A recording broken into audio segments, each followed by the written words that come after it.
வீடியோவில் Nifty report card 4th February closing எப்படி இருக்குன்றதை பார்க்கலாம். நிறைய சேஞ்சஸ் இருக்குது. இன்றைக்கி ரொம்ப இன்ட்ரெஸ்டிங்கான டேட்டாஸ் இருக்குது. ஓகே, டெய்லி RSI ஃபென்டாஸ்டிக்காக 50க்கு மேலே செட்டில் ஆகிருக்கு. ஸோ 56 செட்டில் ஆகிருக்கு. So any opportunity it's buy on dip மாதிரி கிளியராக தெரியுது. இது வந்து 70 போகிறதுக்கு நிறைய சான்சஸ் இருக்குது as of now. So moving ஆவரேஜும் 10 and 20 still it's holding above. So அந்த அபோவ் ஹோல்ட் பண்ணுறது it's always a good sign for the bulls. Okay, overall Nifty 50 stocks பார்த்தீங்கன்னா இன்றைக்கி மூவிங் ஆவரேஜ் 10 வந்து 39 and above இருக்குது. இது 45 and above இருக்கும்போது maybe ஒரு சின்ன ஒரு கரெக்ஷன்ஸ் வந்து திரும்பி ஏறலாம். But as of now 39 and above இருக்குது. மூவிங் ஆவரேஜ் 20 வந்து 34 and above இருக்குது. 250 மூவிங் ஆவரேஜ் 18 and 20 இருக்குது. ஓகே, இந்த ஸ்லைட் ரொம்ப இம்பார்ட்டண்ட்டு. கண்டினியூஸாக நம்ம வீடியோ போட்டுறதுலேருந்தும் சரி, அதுக்கு முன்னாடியும் சரி, FIS கண்டினியூஸாக செல் பண்ணிகிட்டே இருந்தாங்க.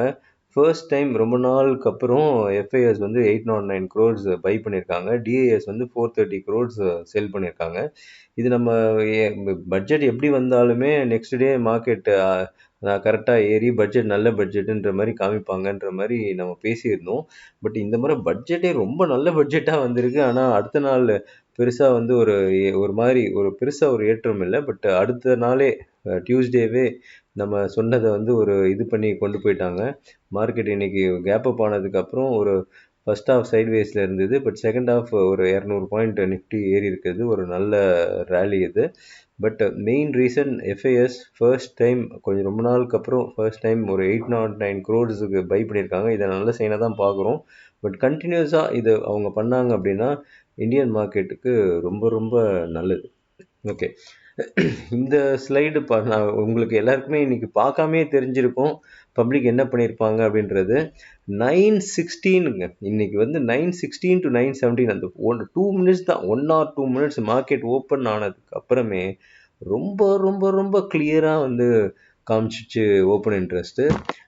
அதாவது நீங்கள் கால் விற்றவங்கலாம் ஆல்மோஸ்ட் கீழே ரொம்ப டவுன் போயிட்டாங்க. வெறும் புட்டு தான் இதுவாக இருக்குது. மார்க்கெட் வந்து 23,500 ட்ரேட் ஆகுது. ஆனால் 23,600 புட்டு நிறையா வந்து செல் பண்ணிகிட்டே இருக்கிறாங்க.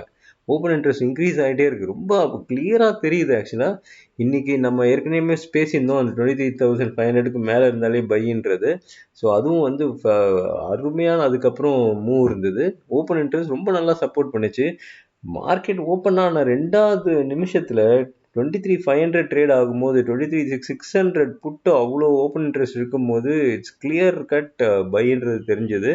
அதனால தான் சொல்லுவேன் நான் எப்பயுமே, என்ன முன்ன நாள் நம்ம எவ்வளோ தான் அனலைஸ் பண்ணி பார்த்தாலும் நெக்ஸ்ட் டே அந்த ஓப்பனிங்கில் ஓகே அது மார்க்கெட் எப்படி இருக்குன்னு பார்த்துட்டு டிசைட் பண்ணுறது இஸ் ஆல்வேஸ் பெட்டர்னு சொல்லுவேன். அதுதான் வந்து அந்த டிஃப்ரெண்ட் கொடுக்கறது. இங்கே பாருங்கள், பப்ளிக்கு அந்த 2 நிமிஷத்துலையும் நமக்கு தெரியுது. Okay, this is actually going to be public வந்து ஃபுல்லாக செல் பண்ணுற டேன்ற மாதிரி தெரிஞ்சுது. பாருங்கள், இன்றைக்கி 3,79,000 கான்ட்ராக்ட் வந்து இவங்க செல் பண்ணியிருக்காங்க. ப்ரோவும் FISம் அதை போட்டுட்டு பை பண்ணியிருக்கிறாங்க. ஸோ இது வந்து இன்னும் இந்த பப்ளிக் இன்னும் இது கம்மியாகணும். ஓகே, இது எனிவே 55,103ன்றது ஒரு பெரிய விஷயம் கிடையாது. ஏன்னா நான் உங்களுக்கு காமிச்சிருக்கேன் 12 lakhsலாம் இந்த இடத்துல பப்ளிக்கில் பார்த்துருப்பீங்க பையே. பட் இப்போ 55,000 தான் இருக்குது. இன்றைக்கே ஆல்மோஸ்ட் வாங்கிட்டாங்க. நாளைக்கும் காலையில் பார்க்கும் போதே கிளியர் கட் மார்க்கெட் எப்படி போகுதுன்றது தெரிஞ்சிடும். பப்ளிக் எப்படி பிஹேவ் பண்ணுறாங்கன்றது தெரிஞ்சிடும். நீங்கள் அந்த ஓப்பன் இன்ட்ரெஸ்ட்டை பார்க்கும் போதே முன்ன நாள் இந்த நான் காமிக்கிற ஸ்லைடையும் மார்னிங் ஓப்பன் இன்ட்ரெஸ்ட்டையும் பார்த்தீங்கனாலே ரொம்ப கிளியர் கட் உங்களுக்கு ஒரு பிக்சர் கிடைக்கும்.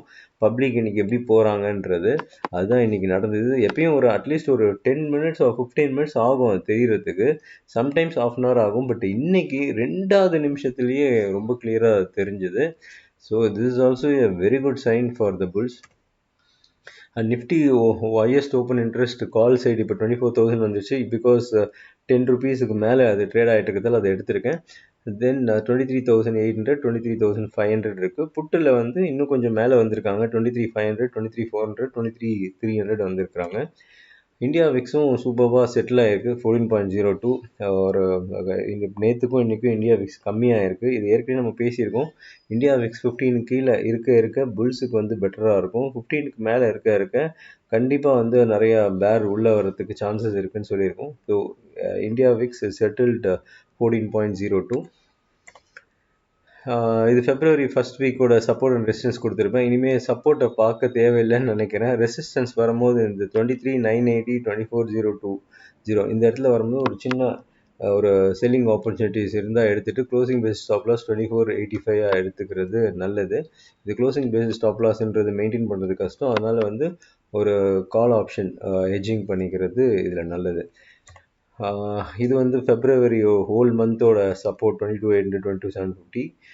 இது இனிமேல் வந்து ரெசிஸ்டன்ஸ் தான். இது பிரேக் ஆகுதான்றது தான் இனிமேல் நம்ம பார்க்கலாம் எப்படி மூவ் ஆகுதுன்றது.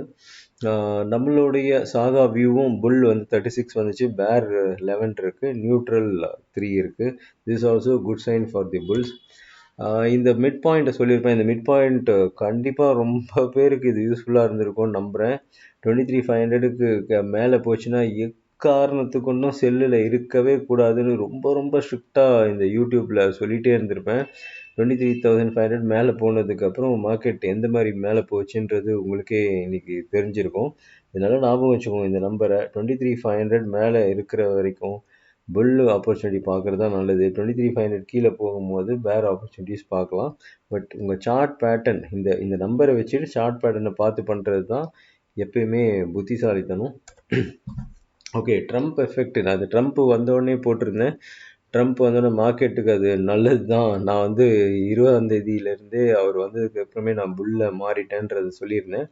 ட்ரம்ப் ஒரு நல்லா புரிஞ்சுக்கோங்க. Trump is always a media person. Okay, அவர் வந்து ஒரு ரியாலிட்டி ஷோ பண்ணி யூஎஸில் ரொம்ப அந்த ஷோ மூலியமாகவே ரொம்ப ஃபேமஸ் ஆகி அதுக்கப்புறம் சில ஹோட்டல்ஸ் அவர் ஸ்டார்ட் பண்ணி அதுக்கப்புறம் அதுக்கு ஒரு பிராண்டு ட்ரம்ப் ஹோட்டல்ஸ்ன்ற மாதிரி க்ரியேட் பண்ணி ஃப்ரான்ச்சைஸி கொடுத்து தென் ரியல் எஸ்டேட் இதெல்லாம் பண்ணி அந்த ஒரு மீடியா எப்பயுமே அந்த மீடியா அட்ராக்ஷன் இருந்துக்கினே இருக்கணும்னு பார்ப்பாரு. ஸோ அதுதான் அவருடைய இப்படி தான் அவருடைய ஹிஸ்ட்ரி இருக்குது. ஸோ அதனால் வந்து அவர் கண்டிப்பாக இதை நான் ஸ்டார்டிங்லேயே சொன்னேன். அவர் வந்தோடனே இந்த வார்லாம் ஸ்டாப் ஆகிடும், இனிமேல் வார்லாம் பிரச்சனை இருக்காதுன்னு சொன்னேன். ஏன்னா இவங்க வந்து இந்த வார் போயிட்டு ஒரு கன் எடுத்து சுடுறது இதெல்லாம் இவங்க கிடையாது. இவங்க வந்து வெறும் ட்விட்டர்லேயே ஃபைட் பண்ணிக்கலான்ற மாதிரி இருப்பாங்க. ஒரு ஜஸ்ட்டு ஒரு இது போடுவோம், அவனுக்கு வந்து இதை டேக்ஸை போடுவோம், இதை போடுவோம், அந்த மாதிரியே இருக்கும். ஒரு ட்விட்டர்லேயே ஒரு நாளைக்கும் அடுத்த நாளைக்கும் நிறையா சேஞ்சஸ் இருக்கும். ஒரு ட்வீட் பண்ணுறதுலேயே நிறைய சேஞ்சஸ் இருக்கும். ஸோ அதனால் இதை மைண்டில் வச்சுக்கோங்க. இனிமேல் நமக்கு இந்த ட்ரம்ப் எஃபெக்ட் தான் இருக்கும். நீங்கள் என்ன தான் எப்படி தான் இது பண்ணாலும் சின்ன சின்ன ட்வீட்லேயே நிறைய மார்க்கெட் மூவ்மெண்ட் இருக்கும். பட் கண்டிப்பாக இது வந்து ட்ரேடர்ஸுக்கு ஒரு பெனிஃபிஷியலாக இருக்கும் அப்படின்னு தான் நான் ஸ்ட்ராங்காக நம்புகிறேன். ஓகே, நிஃப்டி வேல்யூவேஷன் 21.56 இருக்குது. இன்றைக்கி கொஞ்சம் ஏறினதால் வேல்யூவேஷன் லிட்டில் பிட் இன்க்ரீஸ் ஆகிருக்கு. எப்பயுமே ஒரு ஞாபகம் வச்சுக்கோங்க, இன்றைக்கி உங்கள் போர்ட்ஃபோலியோ பார்த்தாலே உங்களுக்கு தெரிஞ்சிருக்கும் நான் சொல்கிறது. ஸ்மால் கேப் மிட் கேப் வச்சுருக்கவங்க இதெல்லாம் இன்றைக்கி பெருசாக ஏறியே இருக்காது. லார்ஜ் கேப் வச்சுருக்கவங்களுக்கு எனக்கு பெனிஃபிஷியலாக இருந்திருக்கும் உங்கள் போர்ட்ஃபோலியோவில். எப்போவுமே மார்க்கெட் கீழே இருந்து மேலே புல்லுக்கு ஃபுல்லாக மாறும் போது ஃபஸ்ட்டு லார்ஜ் கேப் மட்டும்தான் ஏறும். இதை நல்லா ஞாபகம் வச்சுக்கோங்க. எப்பயுமே இதை ஞாபகம் வச்சுக்கோங்க. ஸோ இன்றைக்கும் அதுதான் நடந்திருக்கு. நல்ல லார்ஜ் கேப் ஸ்டாக்ஸ் தான் ஏறி இருக்குது. ஸ்மால் கேப் மிட் கேப் ஏறவே இல்லை. உங்கள் போர்ட்ஃபோலியோவை பார்த்துருந்தீங்கன்னா உங்களுக்கு ஷாக்காக இருந்திருக்கும். இவ்வளோ நிஃப்டி ஏறி இருக்குது, ஆனால் நம்ம போர்ட்ஃபோலியோ பெருசாக ஏறலையேன்னு பார்த்துருப்பீங்க. ஸோ ஃபஸ்ட்டு லார்ஜ் கேப் ஏறும், அதுக்கப்புறம் மிட் கேப் ஏறும், அதுக்கப்புறம் ஸ்மால் கேப் ஏறும். இது எல்லாமே நடக்கும். நீங்கள் லைவாக அதை பார்க்க தான் போகிறீங்க. So as of now large gap இன்றைக்கி இன்க்ரீஸ் ஆகிருக்கு. மூவிங் ஃபர்தர் ஒன்று ஒன்றா இன்க்ரீஸ் ஆகும். இன்கேஸ் நம்ம பை ஆன் டிப் சொல்கிறது யாராவது ஒருத்தர் பண்ணலனா கூட நெக்ஸ்ட்டு ஒரு டிப்பு ஓகே கிடைக்கும் போது மேபி இப்போ 6th ஃபெப்ரவரி 6th ஏதோ ஒரு டிப்பு கிடச்சிதுன்னா அந்த டிப்பை try and utilize for buying. Thank you so much. திரும்ப இன்னொரு வீடியோவில் சந்திக்கிறேன். பட் எப்பயுமே ஒன்று ஞாபகம் வச்சுக்கோங்க, நான் சொன்ன நம்பர் ரொம்ப ரொம்ப இம்பார்ட்டன்ட். 23,500 is very important. அதுக்கு மேலே இருந்ததுன்னா இட்ஸ் புல் கண்ட்ரோல், அது கீழே இருந்தால் பேர் இன் கண்ட்ரோல். ஜஸ்ட் அந்த நம்பரை மட்டும் ஞாபகம் வச்சுக்கோங்க. Thank you so much.